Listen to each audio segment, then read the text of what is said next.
Le chef du gouvernement espagnol a tenté mercredi de reprendre l'initiative à l'ouverture du débat parlementaire sur l'état de la nation en affirmant que le naufrage du pays a été évité. Répondant aux soupçons de corruption qui ébranlent son pouvoir et divisent au sein même de son propre parti, il n'est pas vrai, a déclaré Mariano Rajoy, que la corruption est généralisée en Espagne.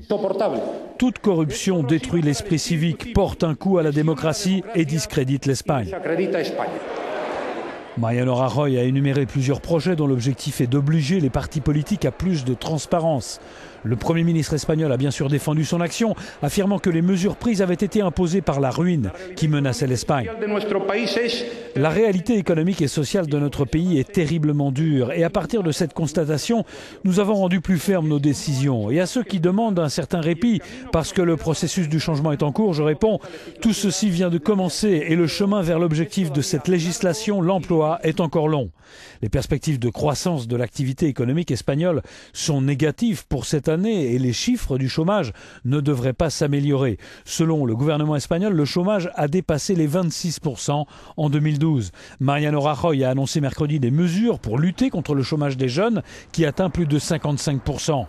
Par des mesures fiscales, le gouvernement incitera les entreprises à employer des moins de 30 ans à temps partiel. Autre annonce, le régime de la TVA sera assoupli en 2014 afin de relancer l'activité des petites entreprises.